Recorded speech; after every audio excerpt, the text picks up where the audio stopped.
안녕하세요. 생선TV의 김원중 목사입니다. 오늘은 왜 생활선교사인가 두 번째 시간을 다루도록 하겠습니다. 생활선교사의 성경적 기초라고 할 수 있었습니다. 지난주에 우리는 세상을 어떻게 보고 있기 때문에 우리는 생활선교사 이야기를 한다는 얘기를 살짝 했는데, 그 중요한 이야기가 창조 타락 구속 종말의 큰 프레임으로 본다는 것입니다. 세상은 창조되었고 문제가 생겼고 타락으로, 그 다음에 하나님의 구원이 구속이 시작이 되고 결국엔 끝이 온다. 지난주에 이 창조 타락 이야기를 했습니다. 타락의 결과로 어떤 문제들이 생겼냐. 우선 하나님과 인간의 관계에 문제 생긴 건 우리가 너무 잘 알고 있습니다. 사람과 사람 사이에도 문제가 생겼고, 사람과 자연, 세상 사이에서도 문제가 생겼습니다. 그래서 지금 우리 사회에 일어나고 있는 많은 현상들, 문제들, 갈등들, 싸움들, 전쟁들, 또는 환경 파괴, 이런 모든 것들의 문제는 사실은 타락으로부터 왔다고 우리가 볼 수 있어야 이 문제에 대한 해결점을 접근할 수가 있습니다. 그래서 타락의 결과가 이렇게 총체적으로 있었기 때문에 오늘은 어떻게 구원하실까? 그 구속의 방향이 결국 하나님의 일하심의 방향이거든요.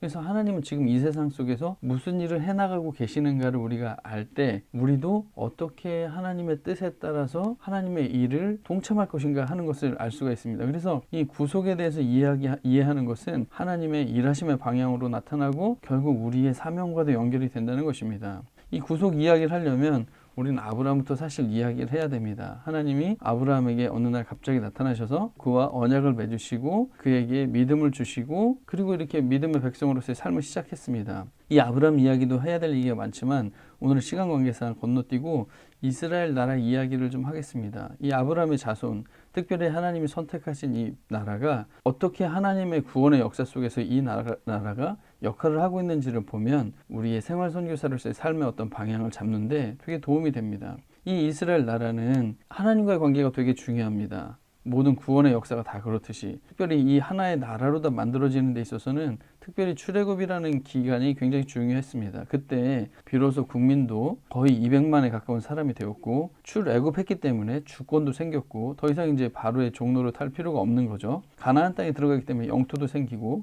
이제 시내산에서 율법의 말씀을 받기 때문에 통치법도 생깁니다.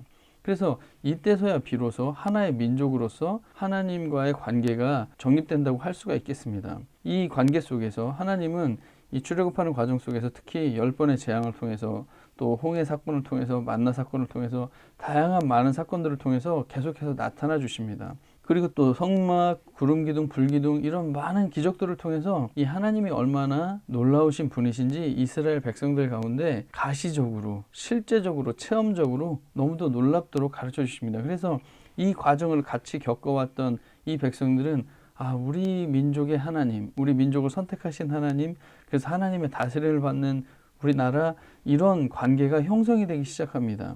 그리고 율법의 말씀 중에 이 특별히 10계명에서 1계명부터 4계명은 하나님이 어떤 분이시고 하나님과 어떻게 관계를 맺어야 되는지에 대한 핵심적인 내용이 들어있는 거고, 또 무수히 많은 제사법을 우리가 출애굽기, 레위기 보면 다 나와 있는데, 이 내용들도 알고 보면 결국에 하나님과의 관계법이거든요. 하나님을 어떻게 예배해야 될 것이며, 어떻게 제사해야 될 것이며, 그리고 또 어떤 문제가 생겼을 때 어떻게 그 문제를 해결하는지에 대한 이런 많은 일들이 하나님과의 관계에 관련된 내용들이라는 것이죠. 그래서 하나님의 구원의 방향이 어떻게 되냐면, 타락한 인간은 자기 스스로가 하나님과 같은 존재, 하나님처럼 될 거야 라고 하는 존재, 자기를 주인으로 삼는 존재의 이 타락한 모습에서 하나님의 통치 안으로 들어가는 것, 이게 한 민족이, 이스라엘 민족 전체가 하나님의 통치 안으로 들어가는 것, 그래서 그분을 섬기고 우리는 그분의 백성이고 하나님은 우리의 하나님 되어주시고, 이 관계로 들어가는 것이 구원의 시작인 것이죠. 이것이 요즘 우리들의 용어로 다 따지면 우리가 예수님을 영접하고 그분의 통치를 받겠습니다 라고 하는, 하나님이 우리의 주인이십니다, 주님이 우리의 주인이십니다 라고 고백하는 관계 속에서 이 통치 관계가 형성이 되잖아요. 이게 이스라엘의 민족적인 구원의 관계로 들어갔다고 볼 수가 있겠습니다. 그래서 하나님의 구원이 어떻게 진행되느냐, 한 개인 아브라함을 통해서, 그 자손들을 통해서, 한 민족을 통해서 하나님이 되어주시는 것, 통치자가 되어주시는 것, 그것을 인정하는 백성들의 예배를 받으시는 것, 이게 하나님과의 관계 회복이죠. 그런데 이제 이것으로 끝이 아니라 지금 문제가 하나님과의 관계만 문제 생긴 게 아니라 이웃과의 관계, 세상과의 관계가 다 문제 생겼기 때문에 그 하나님과의 관계만 다루진 않습니다. 구원이. 이스라엘의 통치법 중에 10계명 5부터 10까지는 사람과 이웃과의 관계법입니다. 그래서 우리가 신앙생활을 다 하나님과의 관계만 중요하게 생각하는데 10계명에 벌써 이렇게 많은 분량이 사람, 이웃관계와 관련된 법을 다루고 있다는 것입니다. 또 무수히 많은 보상법, 노예법, 안식년법 이런 것들을 보면 다 사람들끼리 지켜야 되는 법입니다. 이 보상법의 대표적인 예가 눈에는 눈, 이에는 이, 또 다양한 아주 구체적인 사례들을 들어놨습니다. 이 출애굽기, 레위기 이런 데 보면은. 그래서 어떤 다른 사람의 짐승에 해를 끼쳤을 때, 또는 우리의 짐승이 우리 집 소가 남의 집 밭을 망쳐놨을 때 그 당시에 있을 법한 모든 그런 케이스들에 대해서 어떻게 보상하라는 법이 다 나와 있습니다. 이 이스라엘 백성들끼리 이런 보상법들이 철저히 지켜지면 누구나 다 아주 평화롭게 공존할 수 있는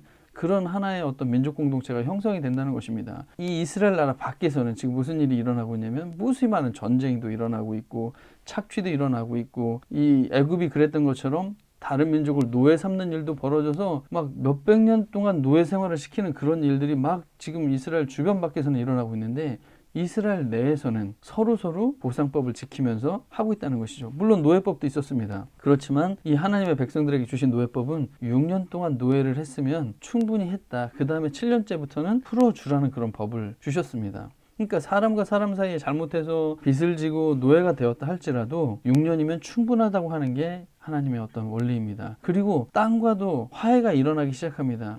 6년 동안 농사를 지었으면 7년째는 땅을 씌워주어서, 땅도 여태까지 사람과의 갈등이 생겨서 풀과 엉겅퀴를 내서 먹고 살기 되게 힘들어 놓게 했는데 땅과도 7년째는 화해를 하라는 것이 하나님의 통치법입니다. 그래서 이 하나님의 통치법이 잘 유지되면 사람들끼리 그리고 세상과 굉장한 화평과 평화가 일어나기 시작한다는 것입니다.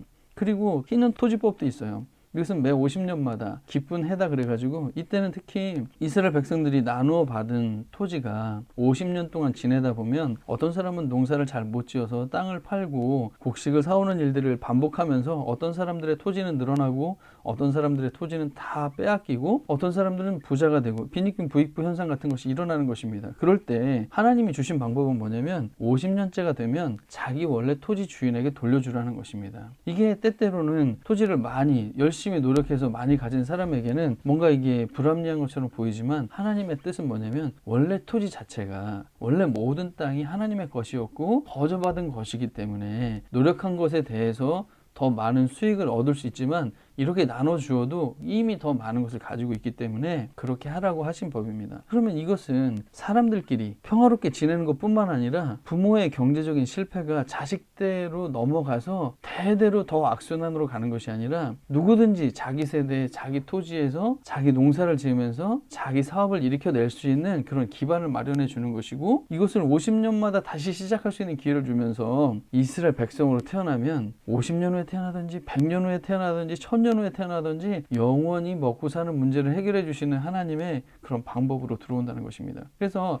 하나님의 구원이라는 것이 하나님의 온전한 통치를 받는 이 관계가 회복되는 것뿐만이 아니라 사람들끼리 지낼 때의 보상법, 또 태초의 창조가 의식주 문제를 해결해 주시는 상태로 하나님이 창조해 주셨는데, 지금 이 통치법을 잘 따르다 보면 하나님이 영원히 먹고 사는 문제를 해결해 주시는 그런 방법까지 다 주셨다는 것입니다. 이런 걸 살펴보면 이웃과의 관계 회복, 사람과 사람 사이에 갈등이 있었는데 서로 싸우고 전쟁하고 이스라엘 민족 밖에서는 이런 무수히 많은 일들이 일어나고 있는데, 이 하나님의 통치를 받는 이 민족 가운데서는 이 율법을 지키면서 인간과 인간이 서로 평화롭게 지낼 수 있도록 그렇게 만들어 주셨다는 것입니다. 그래서 이것도 역시 하나님과의 관계 회복, 그 다음에 이웃 세상과의 관계 회복, 그래서 하나님 사랑, 이웃 사랑이 굉장히 중요한 성경 구약의 하나님의 구원 역사의 중요한 가치이고, 이것이 신약으로도 연결되어지죠. 그래서 생활 선교사는 하나님의 온전한 통치를 받으면서 여기에 정말 복음의 중요한 소식들이 있죠. 복음을 통해서 우리에게 나가와 주신 주님 온전히 섬기면서 그 은혜로 그 힘으로 이웃 세상 속에서 이 하나님의 율법의 정신을 따라서 어떻게 하면 내가 보냄받은 가정과 직장과 사회와 지역 속에서 어떻게 거기에 모든 사람들이 먹고 사는 문제가 해결될 것인가, 어떻게 불의를 몰아낼 것인가, 어떻게 섬길 것인가, 이것을 고민하는 것이 우리 그리스도인들의 세상 속에서의 사명이기도 하고 소명이기도 하고 생활 선교사로서의 삶이라고 할 수 있겠습니다. 그래서 우리 모두가 하나님 사랑, 이웃 사랑의 생활 선교사로 우리의 삶의 모습들이 나타났으면 좋겠습니다. 오늘 여기까지 하겠습니다. 감사합니다.